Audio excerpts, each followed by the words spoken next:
Estamos começando mais um programa da série Fazendo Escola. E hoje vamos falar do jovem no ensino médio, da sua participação para transformar a realidade. Para conversar com a gente, nós convidamos os professores Alessandro Ponce de Leon, consultor de políticas públicas de juventude, Luiz Alberto Oliveira Gonçalves, professor da Faculdade de Educação da Universidade Federal de Minas Gerais, e Eli Ganem, professor da Faculdade de Educação da USP. Mas antes da nossa conversa, vamos ver as experiências de duas escolas. Uma é a Escola Padre Nércio Rodrigues, de Recife, e a outra, a Escola Estadual Guadalajara, em Duque de Caxias, no Rio de Janeiro. Apesar das realidades diferentes, as duas têm em comum uma participação atuante dos jovens alunos. Vamos ver.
Nós tínhamos conhecimento que o colégio Guadalajara recebeu uma correspondência de um aluno lá de Recife. Recife, 2 de junho de 2004. Meu nome é Irivan Correia da Silva. Tenho 18 anos e estou no segundo ano do ensino médio da escola Nércio Rodrigues. A escola é situada no bairro Linha de Tiro, na região metropolitana de Recife. A mesma recebeu esse nome porque aqui havia uma área de treinamento do Exército, um campo de tiro. Nosso lazer se resume a um campo de futebol de terra batida. Temos alguns problemas mais sérios, como violência, uma feira de troca-troca. O jovem tem que ter responsabilidade, mas ele tem que ter consciência, primeiro, do porquê aquela responsabilidade. Eu acredito que isso a gente, enquanto escola, tá buscando fazer. E a gente vê assim, quando você consegue, tem êxito, você viu que você conseguiu o seu objetivo. E é que seja por aí. O papel dele é um papel de responsabilidade, é um papel de eu faço parte da minha educação, eu faço parte da educação da minha escola, eu faço parte do que eu quero ver amanhã. O mercado de trabalho ele é um funil, né? Ele começa bem largo, mas se você não tiver o desempenho, se você não tiver o conhecimento, o saber, você praticamente não passa no finalzinho, que é bem estreito. Aliás, só passa quem tiver o seu potencial ao máximo, ou quem se esforçar para um dia ser alguém na vida.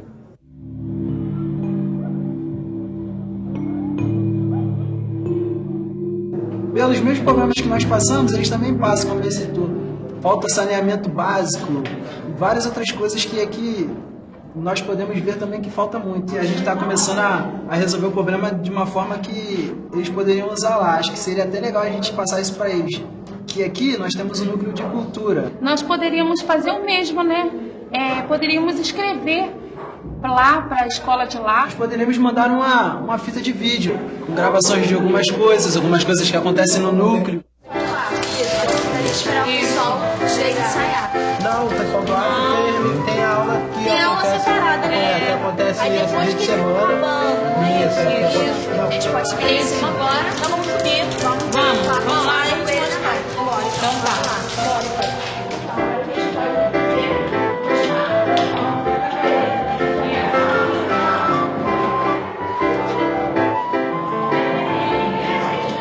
A princípio, as pessoas sempre acham que não podem fazer nada, né? E que não adianta nada, que a gente está perdendo tempo. Mas aí a gente foi fazendo pequenas coisas que a gente estava a fim de fazer. Na prática, A gente conseguiu dar uma estruturada na escola, a gente conseguiu montar o projeto político-pedagógico. Esse ano a gente está reformulando, porque a gente tinha um prazo e que ele já... As metas, os objetivos que nós tínhamos proposto já atingimos, e alguns a gente até chegou à conclusão que já estava fora do momento dessa conjuntura e que ele deve ser mudado.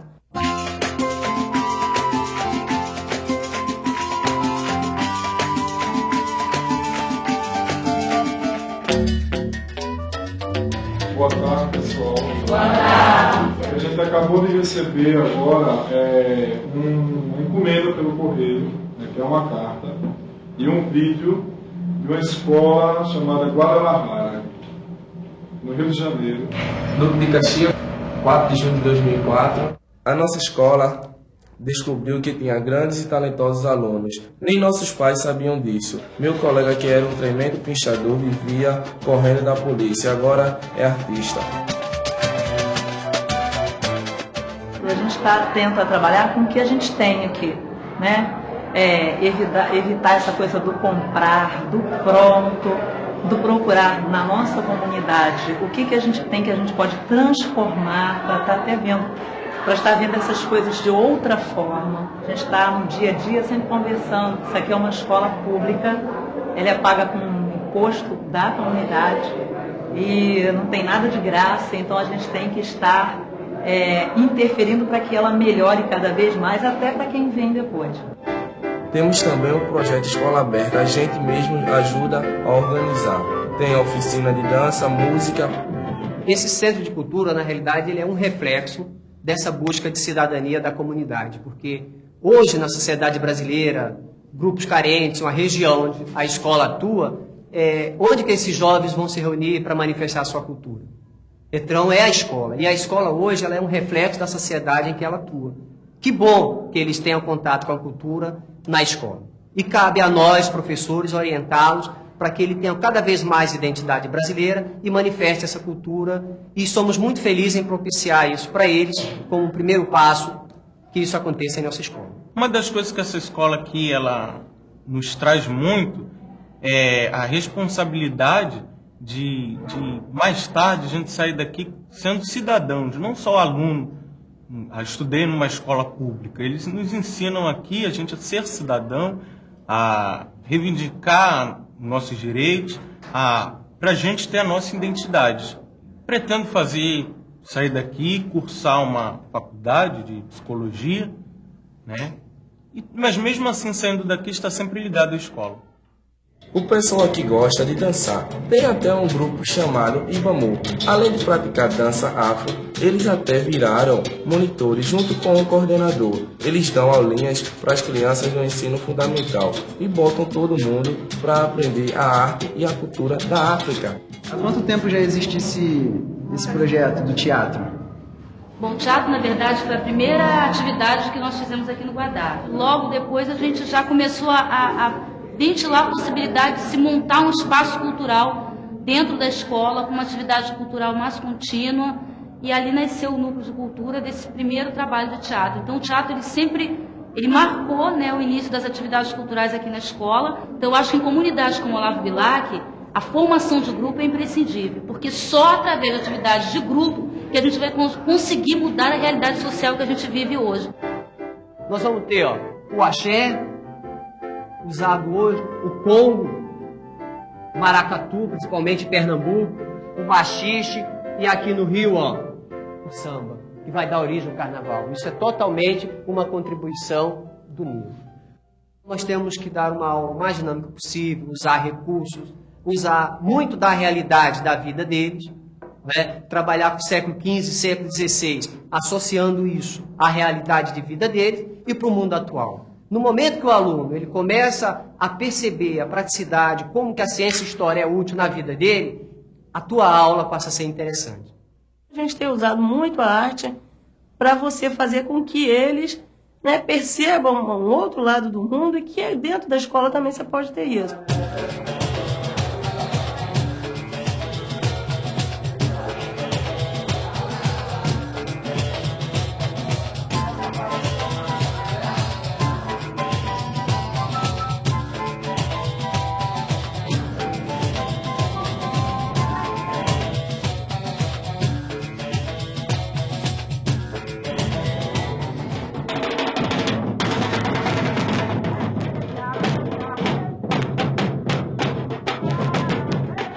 gostaria de mandar um recado pro pessoal do Recife. Essa é a nossa escola.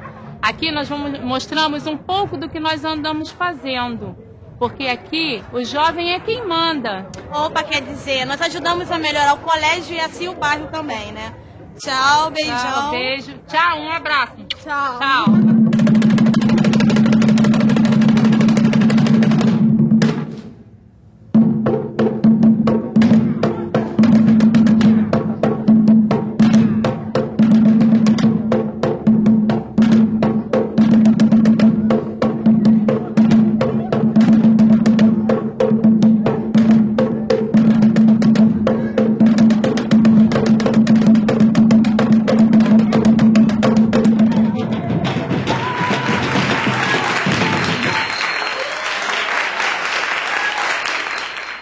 O que a escola precisa fazer é inventar formas de que o aluno faça aquilo gostando de fazer.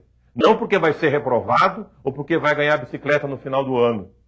Faça aquilo porque estudar é gostoso, que aprender é prazeroso. A gente não só está aqui para estudar, está para mostrar para as pessoas que a gente jovem também tem uma mensagem para passar para eles. A gente aprende com eles, lógico, porque eles têm experiências, mas a gente também pode mostrar a experiência da gente. A gente aprende com o dia a dia e a gente também tem consciência do mundo, das dificuldades, de tudo. E a gente pode mostrar isso. A escola só fez abrir minha mente mais e tal, para aprender coisas novas, super legal, amizades novas e tal, ter confiança das pessoas, que é o essencial. A proposta de escrever é o quê? É para a gente tentar agora entrar em contato com outras escolas, né? E outras realidades também. Eu queria saber da cultura e do meio de trabalho lá no Rio Grande do Norte. Quando ele faz 2 anos saiu, o ano passado eu dancei. Desde o começo eu tô nela, é de coração. Ajuda meu desenvolvimento no colégio. Assim, faz com que a gente sinta uma vontade maior de estudar, de se empenhar nos trabalhos do colégio. Queria saber um pouco da cultura no Acre. Saber assim, os projetos que existem lá na escola deles. Temos aqui o gerador de energia manual, é o princípio básico.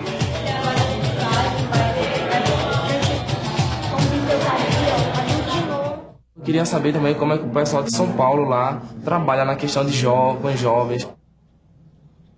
É uma escola onde os alunos têm a oportunidade de estar mexendo com computadores, tem uma boa biblioteca como que nós temos, um laboratório, tem várias atividades como o muro que está sendo pintado, está sempre buscando ideias novas de ensinar, não sempre aquela mesma coisa de ficar passando na lousa, copiando, falando. Apenas mais um rap chegando na humildade, botando em sua mente um raciocínio consciente, 2 números na missão, descarregando tudo que a gente dá no microfone, ideias pra trocar. Então pessoal, esse aqui é a nossa escola, é onde nós vivemos, é onde nós mostramos toda a nossa cultura aqui dentro, entendeu?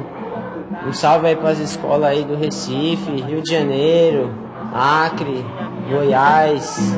Eu posso explicar, a informação não vem de graça. O preço é ir buscar, o sonho não morreu. Eu tô aqui pra te falar, e se tu lutas, tu conquista, encontrará um bom lugar.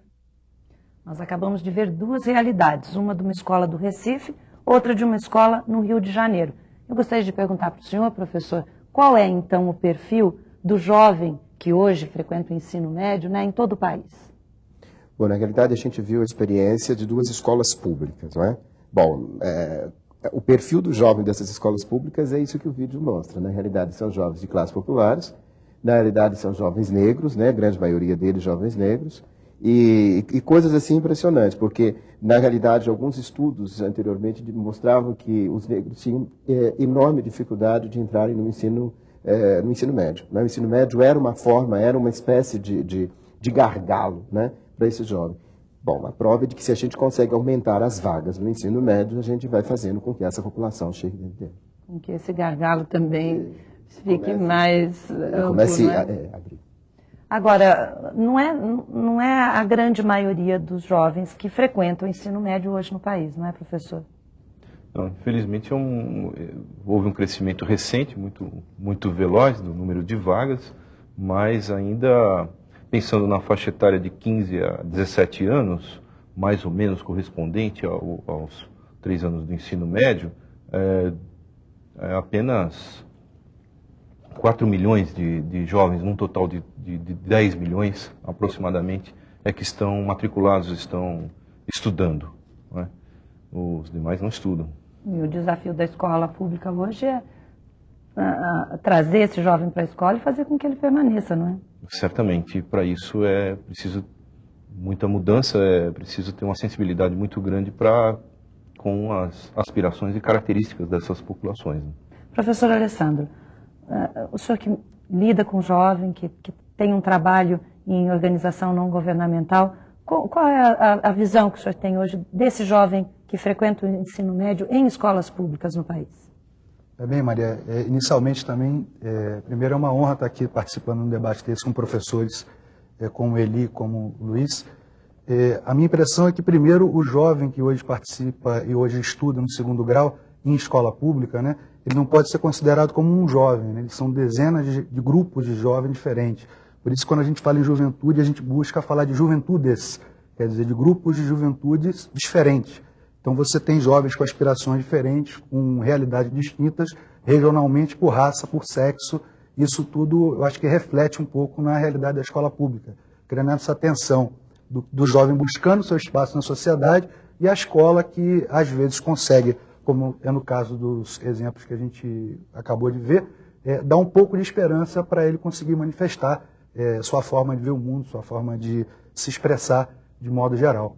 Agora, hoje, se os educadores questionam o papel da escola, questionam novos rumos, novos caminhos, o jovem também se questiona? O jovem tem definido o que ele espera da escola, professor? O senhor acha que ele tem essa consciência clara do que ele vai buscar dentro da escola? Bom, me parece que sim. Bom, se a gente for se ater ao vídeo, a gente vê ali várias reivindicações do jovem para a escola. Por exemplo, o jovem do Recife, que vê a escola como um espaço que, para ele, ela é importante para ele conseguir enfrentar o mercado de trabalho. Mas né? Independente do vídeo, assim, através do seu estudo, Por da sua exemplo, pesquisa? na realidade, assim, eu penso que sim, que os jovens, por exemplo, os estudos têm mostrado que os jovens, eles questionam a escola. Na realidade, a escola não é a escola interessante, não é a escola que ele gostaria, né, de ter nesse momento. Mas quando a escola ela tem a possibilidade de apresentar algumas experiências interessantes para ele, ele pode ver a escola como um instrumento realmente de transformação para ele. Vou interromper um pouco, professor. A gente fala sobre essa transformação, sobre essa mudança que as escolas buscam no próximo bloco. A gente volta já.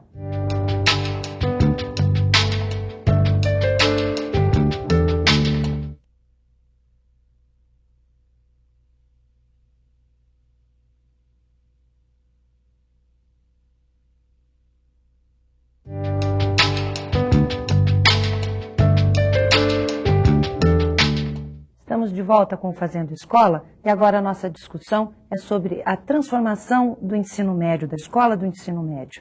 E eu gostaria de perguntar para o professor, me chamou a atenção no vídeo, um dos professores dizendo que ele buscava fazer uma aula muito dinâmica, bem agitada, quer dizer, para prender a atenção do aluno, para chamar a atenção do aluno hoje em dia, que tem tanta informação, é bombardeado com todo tipo de informação, de imagem visual. É preciso mesmo uma aula diferente, uma aula dinâmica para poder passar o conteúdo, o aprendizado para o aluno?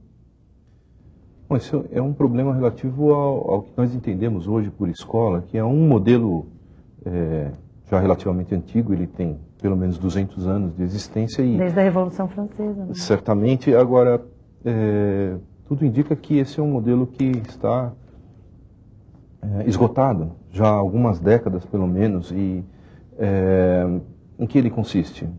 Principalmente na ideia de que o ponto de partida do trabalho educativo é um conjunto de saberes a serem transmitidos.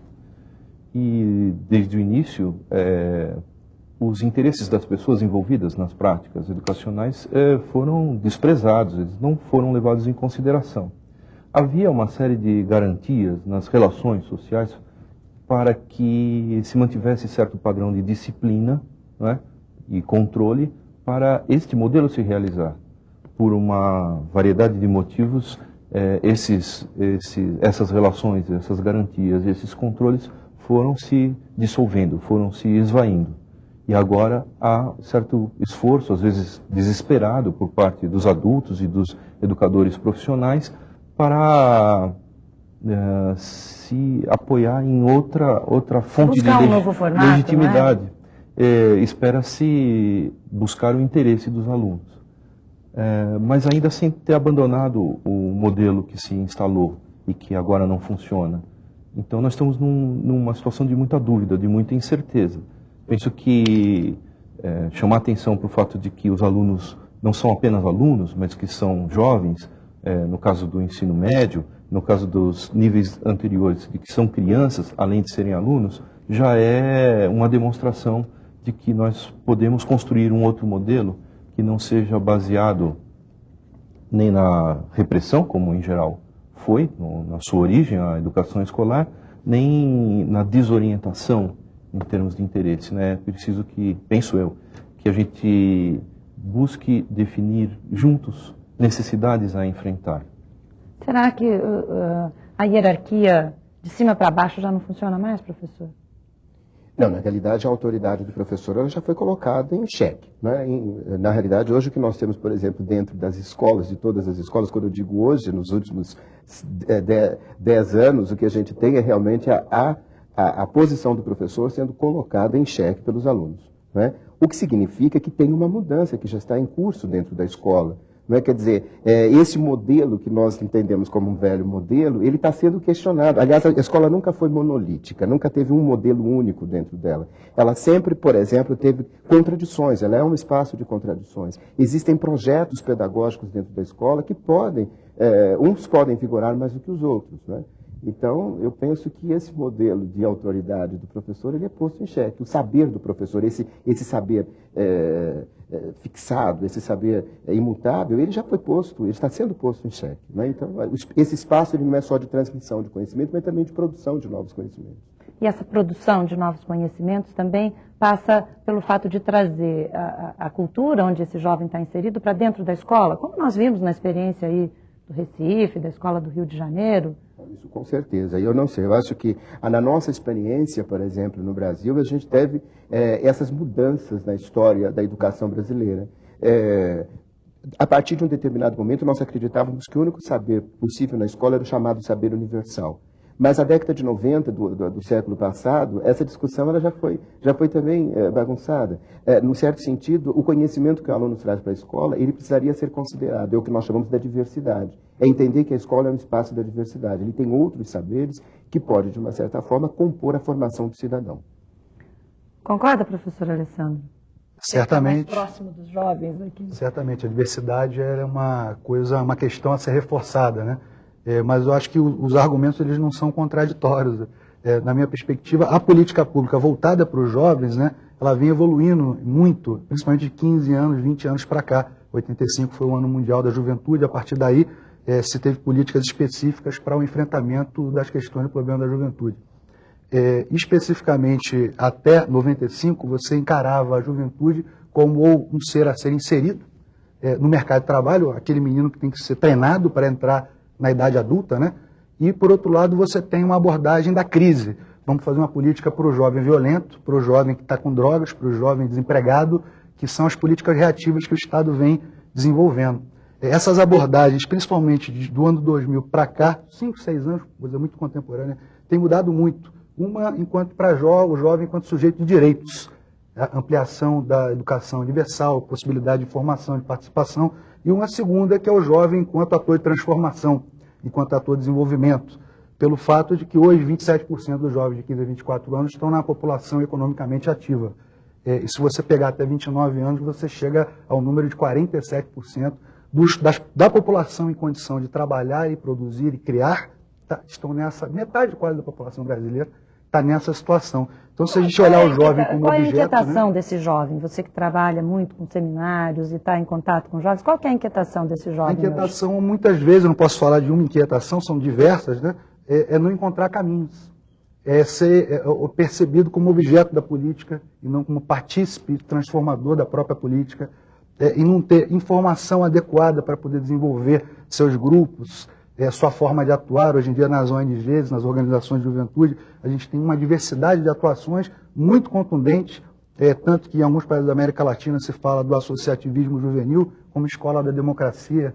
Quer dizer, a gente está partindo do princípio de formar cidadãos competentes e de outro, formar cidadãos com capacidade para interagir de forma sustentável com o seu meio. Agora, o que a escola tem dado para esse aluno poder desenvolver essas capacidades? Por um lado, eu fiquei bastante emocionado ao perceber no projeto a juventude querendo se comunicar. Os jovens, eu quero saber como é que é o projeto ali. Por outro, essa é a parte boa, né? Eles estão escrevendo cartas. No mundo de hoje, daqui a 3, 4, 5 anos, principalmente, eles estão mortos no mercado de trabalho. Tá? Eles não tinham que estar escrevendo cartas, eles tinham que estar mandando era e-mail, porque eles vão enfrentar um mercado de trabalho e uma sociedade onde o emprego está acabando, ou pelo menos está diminuindo, ou está mudando, e o jovem, ele basicamente está continuando sendo treinado. Diferença evidente que de projetos culturais, de projetos não só da cultura estrita, de música, dança, mas de trazer a cidadania para dentro da escola. Eu acho que essa seria a grande solução. Não eu trazer um pacote, o que o jovem quer, toma. E sim, vamos discutir, vamos consertar, buscar objetivos comuns para uma construção coletiva a partir do meu dia a dia. Um dos jovens no vídeo fala, a gente tem problema de saneamento básico, eles também têm. É papel da escola, professor Eli? Penso que é parte dos nossos problemas com o que eu estava dizendo sobre o modelo de educação escolar. Nesse modelo não há a devida valorização, não é, do ambiente físico e social no qual a unidade escolar está instalada. Ela é um espaço confinado de aprendizagens que, em princípio, abstraem do lugar onde elas estão e, concretamente, das pessoas que fazem parte da escola, sejam alunos, sejam professores. Não é? Ela lida com papéis muito fixos de professores e de alunos, não sempre de adultos e de pessoas mais jovens. Agora, acho que há um desafio enorme aqui colocado na busca de construir um outro tipo de atuação educacional e escolar que leve em consideração essas características pessoais e de grupos e de relações, que é justamente de ter como propósito intervir nessa realidade. Não é típico da nossa educação escolar estabelecer esse tipo de finalidade. E eu acho que precisamos de aprendizagem mútua. Tanto profissionais de educação escolar internamente ou aqueles que desempenham o papel de alunos dentro da escola têm muito que aprender com outras iniciativas que ocorrem, que também têm dimensão educacional importantíssima fora da escola. Aquela diversidade que o Alessandro se referiu é importantíssima. Agora, assim como tem os alunos preocupados com essa realidade do mundo em que vivem, também tem a preocupação de passar no funil. É um termo que um dos alunos usa, né? Quer dizer, passar nesse funil que é a escola, que leva à formação profissional, depois o mercado de trabalho. Como conciliar essas duas coisas, professor? Essa é a grande questão, porque isso também é um problema que afeta a escola. Ou seja, os problemas do mercado de trabalho, exatamente, tanto quanto os problemas de saneamento, são problemas da escola. Não é? Ela também tem que conseguir enfrentar essas discussões. Não é? Por exemplo, as experiências que eu tenho tido ultimamente, pesquisas que nós temos trabalhado sobre a questão da violência, eu não conheço, por exemplo, em Belo Horizonte, escola nenhuma que não esteja preocupado com o que acontece fora dela. Na realidade, hoje o trabalho da escola em relação à violência, se ela não pensar o contexto fora dela, ela realmente não consegue resolver essa situação. Então, realmente, são coisas que ela vai ter que lidar com ela, porque essas coisas não são incompatíveis. E como que se lida com essas coisas, professor? Nós precisamos aprender exatamente a combinar. Por exemplo, no vídeo que a gente viu aqui, a gente não dá conta, por exemplo, porque, é claro, são experiências recortadas ali. No momento em que esses jovens estão trabalhando a questão cultural ali dentro, a gente não pode imaginar que essa experiência seja exclusivamente uma experiência artística. Ali, por exemplo, está se trabalhando questões de autoestima dessa população. Eles vivem em contextos de violência. Eles vivem em contextos, por exemplo, onde as suas culturas são desvalorizadas. O menino que pichava muro, que ele agora passa, é um por exemplo, a fazer uma outra coisa. O menino, por exemplo, que estava com o pé na marginalidade, ele pode entender que ele pode fazer um trabalho de arte dentro de casa. Ele está dentro da escola, ele pode aprender outras habilidades. Ele está com um pé dentro, outro pé fora da criminalidade. A escola tem esse papel, ela tem que ter essa função. Ela não pode abdicar, por exemplo, da discussão do menino, da formação dele dentro do... Ou seja, dele aprender onde que ele vai desenvolver a habilidade dele de se comunicar com o e-mail. Né? Quer dizer, na realidade, hoje ele está escrevendo a lápis, agora ela precisa construir formas ali dentro em que ele possa se comunicar com outras linguagens. Né? Não só a linguagem musical, mas a linguagem de computação, enfim. tudo que ele tem direito enquanto cidadão. Eu acho que essa questão da violência é uma questão que está na maior parte das escolas do país, pelo menos nos grandes centros, não é?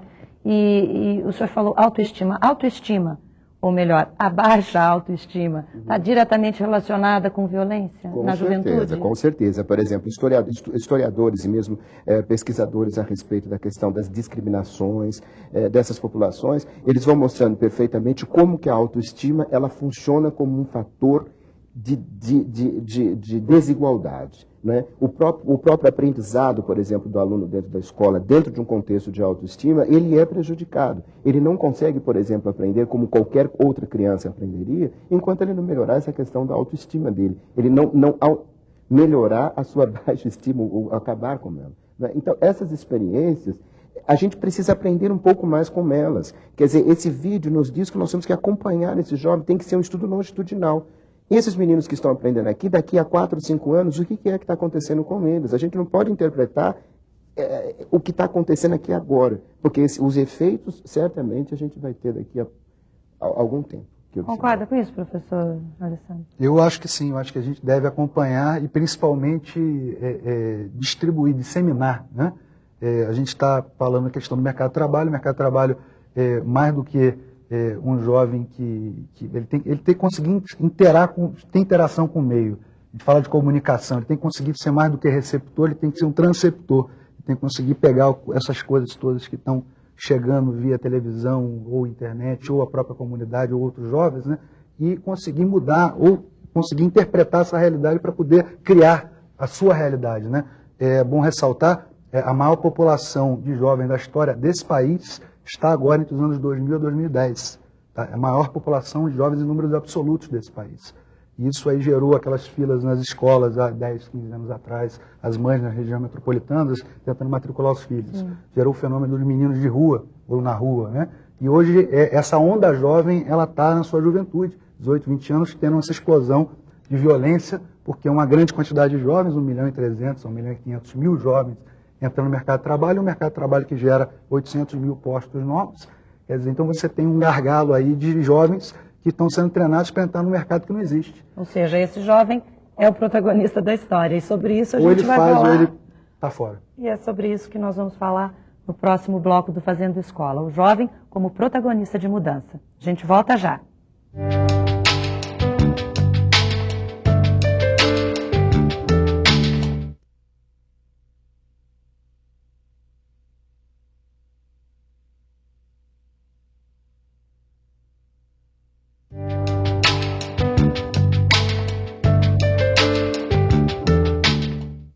Fazendo Escola está de volta e a nossa discussão agora é sobre o jovem como protagonista de mudança. A sua informação, professora, é de que nós temos uma população de mais de 30 milhões de jovens hoje? Isso, basicamente é a nossa onda jovem, o nosso baby boom, chamado pelos demógrafos aí. Basicamente de 15 a 24 anos nós temos 34 milhões de jovens. E se a nossa concepção de juventude foi de 15 a 29, vamos até 47 milhões de jovens. E cabe ao jovem agora traçar esse papel. Basicamente, se ele não traçar o papel, o país não desenvolve. Então, ou o jovem passa a ser um ator de desenvolvimento, parece que ele tem que ter oportunidade, parece que os professores vão ter que começar a estar conectados. Se não tem o equipamento na escola, vamos ter que buscar algum. Isso tem que ser organizado, quer dizer, as juventudes podem se organizar, porque hoje em dia você tem banco de projetos, como o professor falou, você tem que acompanhar esses projetos.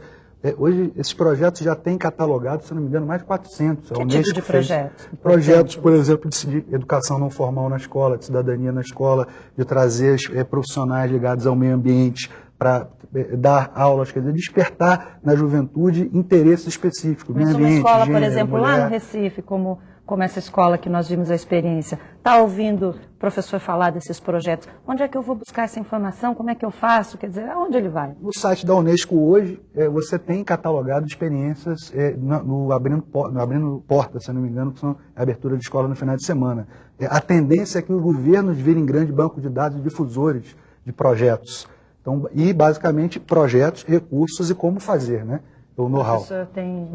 Concordando totalmente com a importância da utilização desses meios e da informação, sobretudo, da sua difusão, eu acho que nós devemos prestar atenção para o fato de que no vídeo houve um intuito de comunicação. Isso, claro, foi criado artificialmente, mas é alguma coisa muito pouco difundida.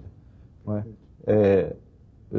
Não foi criado artificialmente. As crianças tinham essa necessidade de se comunicar. Era um projeto da escola, né? Do Rio com Recife? É isso. Ah, perdão. Eu pensei que não. Mas não me parece comum, não me parece ser a prática corrente, né, de que nas escolas haja a intenção de estabelecer comunicação intensa entre os jovens, entre os estudantes daquela unidade escolar, entre eles dentro da mesma escola e entre eles e outras escolas. Muitas vezes você encontra unidades escolares que distam 200 metros, 500 metros umas das outras e são universos absolutamente fechados e desconhecidos. Não é? Eles não se comunicam porque também não se dispõem a atuar conjuntamente na mesma realidade. E os alunos ali mostraram um interesse muito grande na cultura do outro, né? A escola pode ser um centro cultural, professor? Isso que eu gostaria de acentuar. Quer dizer, há uma possibilidade de provocar esses jovens a justamente indicar o que eles querem saber, o que é curiosidade deles, o que eles querem saber junto aos outros. O fato de a escola ser concebida como um centro cultural é algo que é também bastante importante, né? É interessante que na nossa linguagem corrente, até a professora mencionou isso, iniciam atividades culturais na escola ou querem criar um centro cultural na escola, dando a entender que a escola tradicionalmente não é concebida como um centro cultural. Ou também que a nossa visão de cultura muitas vezes é muito restrita à ideia da manifestação apenas artística. Não é? Precisamos ampliar bastante a nossa visão do que seja cultura e também do que seja educação. Quer dizer, devemos pensar que a escola seja um lugar que acolha variedades de manifestações culturais, não é, que possibilite o contato entre essas variedades com as pessoas que dela participam e que isto é um trabalho educativo tão legítimo como até um momento, ou mais fortemente em outros períodos, era legítimo apenas transmitir certos conteúdos de fundamento científico. Agora, uma coisa não inviabiliza a outra, né, professor? O conteúdo científico, como diz o professor Eli, também não pode ser esquecido. Mas eu acho que, como ele disse, a gente tem que pensar a escola, por exemplo, dentro de... como se ela fosse uma organizadora da cultura, mas pensar, por exemplo, a organização da cultura de uma forma diferente do que a gente vem lidando agora. Que forma seria essa? Por exemplo, assim, quando você pensa a cultura só como atividade artística, você entende que trabalho de linguagem, que trabalho de ciência, não são, por exemplo, projetos também de cultura. Né? É como se existisse uma cultura, uma ciência que é fixa e que essa ciência não muda de jeito nenhum. E essa ciência ela é reformulada o tempo todo, ela também é sujeita às transformações da cultura. O conceito que a gente tinha de ciência no século XVIII não é o mesmo do século XIX, não é do século XX, não é do século XXI. E esses meninos eles têm que aprender que tem outras formas de se fazer ciência, que não é só com o raciocínio cartesiano, que não é só com... Ou seja, hoje a gente sabe perfeitamente que nós podemos fazer ciência utilizando uma série de outros artifícios e elementos. Mas é pensar a escola como um centro cultural onde tudo isso faz parte de uma cultura em transformação. Não é? Quer dizer, isso também faz parte da cultura. Não é, e essa talvez seja a maneira mais eficiente para que o aluno tenha acesso à escola, né? E permaneça na escola. Verdade. Né? Agora, eu acho isso muito difícil. Eu quero dizer, por exemplo, que nós estamos falando coisas que nós precisamos construir, não é? E a gente tem que ajudar essas escolas, é nossa função, ajudar essas escolas a construírem esse processo juntos, né? Aprendendo também com elas, com esse fazer delas. É muito difícil, mudar radicalmente a percepção que a gente tem do eixo epistemológico que cortou a escola até hoje. Será que os jovens têm essa percepção mais clara do que do que o corpo docente, administrativo, por exemplo? Eu não sei se ele tem essa percepção racional, mas certamente ele intui a necessidade, né, de poder interagir, de poder estar descobrindo coisas novas, né, e de que a escola é insuficiente para inseri-lo no mercado, por exemplo. Uma das meninas diz no vídeo, aqui a gente manda na escola. Isso traz um pouco de responsabilidade, mexe com a autoestima? Basicamente, eu não gosto muito do termo responsabilidade, né? Porque um dos grandes prazeres nas pesquisas que tem sobre juventude, né? Justamente eles colocam que ser juventude é não ter responsabilidade. Tá? O que não quer dizer... Tem uma aversão à responsabilidade? Não, ele gosta dessa coisa de ser livre, de não ter algo nas costas. O que, para a população que a gente está falando, não é bem uma verdade. A maioria tem filho, a maioria trabalha, estuda. Tem que pôr dinheiro em então, casa. a juventude dele foi encurtada. Tá? Então, como é que você vai trabalhar com esse jovem, que é a grande dificuldade? Quer dizer, como é que ele tem que buscar espaço no mercado de trabalho na internet se ele nem sabe o que é isso? Não tem ideia do que é isso. O Banco do Brasil está doando mais de 180 mil computadores para reciclagem e adaptação. O próprio MEC está fazendo um programa junto com a Telemark de informatização brutal. Eu acredito muito na informatização, porque hoje a gente tem mais do que na informatização, na conexão, tá, dessa juventude. Né? Os saberes não estão mais em um lugar. Isso é uma ideia que está fixada no jovem. Né? O jovem fala que ele precisa de informática para ser alguém no futuro. A gente ouve isso na mídia assim, constantemente. É por aí que passa o conhecimento do futuro, professor? Na informatização, nos modernos meios de conhecimento?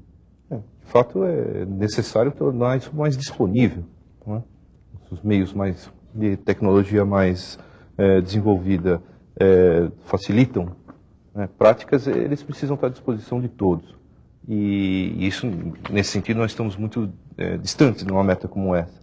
Agora, eu queria voltar um pouco ao tema da responsabilidade, que também foi mencionado pela professora, como uma aspiração e como uma alegria, um sentimento de fazer parte e responsabilidade.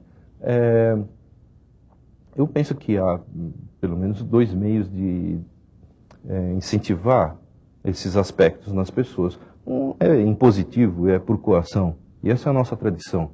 Não é? Ou você aprende a mandar ou aprende a obedecer. Não é uma relação entre uma coisa e outra.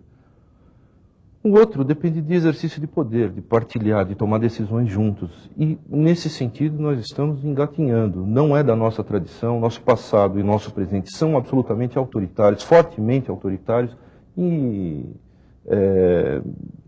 acho louvável, né, a existência de experiências como essas que nós vimos, nas quais há possibilidade de expressão, há alguma intenção da parte dos adultos e dos educadores, profissionais ou não. Uma retomada de formação de grêmio estudantil, que houve um período que...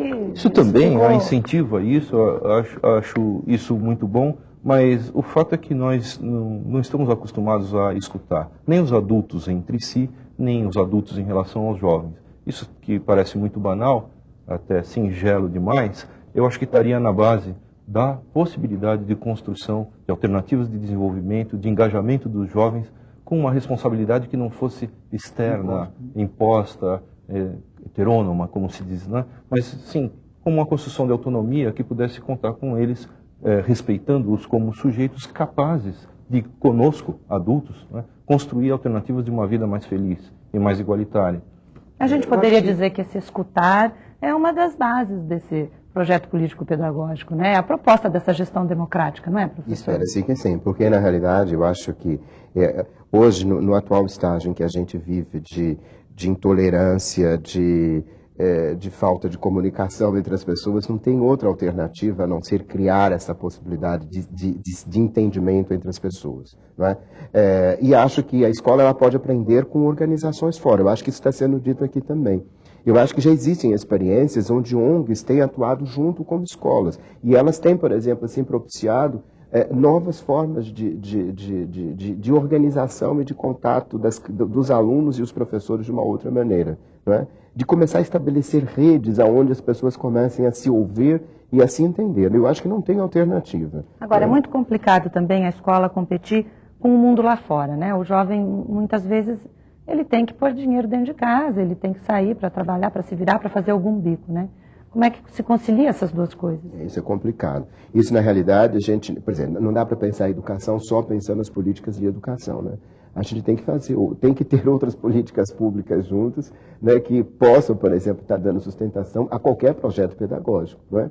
É sempre aquela história da questão da violência. O pessoal diz assim, a escola é violenta porque o bairro não tem luz, o bairro, os ônibus, por exemplo, não chegam até lá, o ônibus termina às 10 horas. Então tem que ter outras políticas públicas, porque se elas não estiverem conjugadas, você não consegue fazer uma política educacional, por melhor que seja o projeto político pedagógico da escola. Como trabalhar a autoestima dentro da escola se ele não tem ônibus para sair de casa? Às 10 horas eles têm que todo mundo sair da escola às 10 horas da noite, porque na realidade o último ônibus é às 10 horas. Né? E se ele ficar lá, ele pode ser assaltado, enfim. Não tem como, se não tiver articulação de outras políticas, a educação sozinha realmente não. Professor Alessandro, o senhor estava falando dessa informatização que o senhor acredita que seja fundamental para o jovem acompanhar essa velocidade de informação que o mundo de hoje exige, né? É necessário mesmo, não se pode negar isso, né? Não se pode negar. Eu só gostaria de voltar na questão da responsabilidade, para pegar um gancho, que por um lado ele fala que ser jovem é não ser responsável, né? E por outro ele fala que ele quer participar ativamente da construção da sociedade. Então, o que ele entende por responsabilidade não é o que os adultos entendem por responsabilidade. É esse o recado que ele está tentando dar na pesquisa. Tá? Então, esse é um passo. 2, a informatização ela é necessária e quanto mais nós tardarmos a universalizar esse direito, tá? A gente está condenando uma parte expressiva da população a estar fora, não só do mercado mundial, mas do mercado nacional, porque ele vai ser treinado para ser muito provavelmente assistente de alguma coisa que ele não quer ser. Informação hoje ele quer se realizar. Poder, né? Então, de certa forma, num cenário onde está mudando o tempo todo, as coisas mudam com uma velocidade que nunca se mudou há 20 anos atrás, há 10 anos atrás. Uma pessoa faz alguma coisa, eu falo por experiência própria, nas Ilhas Filipinas, um projeto de juventude que ele fez, tem 2 semanas, está na internet, eu busquei e falei, rapaz, isso aqui resolve o meu problema. Isso não acontecia há 5 anos atrás, que está agora. Então, basicamente, a questão da informatização, não a informatização, da possibilidade de comunicação, essa sim, rápida, passa a ser mais do que um direito, uma necessidade do país, não só da juventude do país. Porque essa necessidade de comunicação rápida também é em função de um bombardeio de informação que hoje todos nós, principalmente os jovens, sofrem, né? Como que a escola compete com isso? Primeiro, eu quero voltar a ressaltar que, apesar da dimensão tecnológica desse tema ser fundamental e importante, ela não pode ser reduzida a um problema tecnológico. Né? Ela diz respeito a opções e atitudes. Então, eu especificaria nessa linha de ouvirmos mais uns aos outros a importância de escutar os adultos. E, no caso da escola, especificamente das professoras e dos professores. Né? Nós, em geral, seja a população que é servida pelas escolas, sejam os governantes, nós não estamos acostumados a nos dispor a escutar as professoras, a organizar um espaço no qual se expresse seus pontos de vista se expressem e sejam confrontados, né, com um grau de racionalidade suficiente para que a gente possa construir juntos alternativas. Sem que isso se instale entre os adultos, dificilmente encontraremos caminhos de bom relacionamento entre os próprios jovens e entre eles os adultos.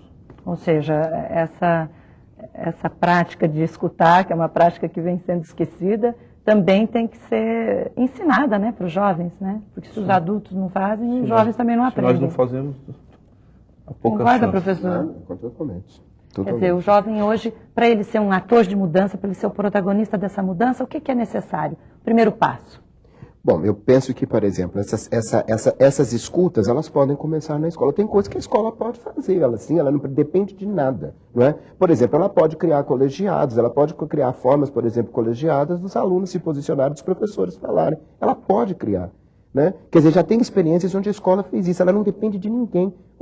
A organização interna da escola permite isso, está lá no regimento dela, ela pode, por exemplo, fazer isso daí. Então, por exemplo, começar por aí. Se nós entendemos que essa escuta ela é importante, vamos então começar a escutar esses jovens e vamos criar possibilidades para que ele seja escutado e fale dentro da escola. Perdão, do que nós concebemos que seja uma aula. Pois é.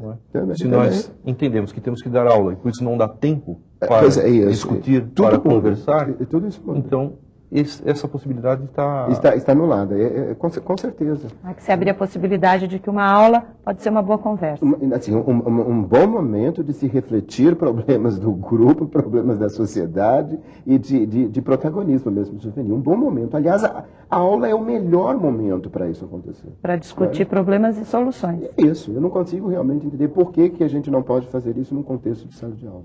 Professor, infelizmente nosso tempo terminou. Agradeço muito a sua presença aqui no Fazendo Escola. Professor Alessandro, muito obrigada pela sua presença aqui no Fazendo Escola. Professor Eli, agradeço a sua presença. E a gente volta no próximo Fazendo Escola, discutindo o papel do professor na gestão democrática. Até lá!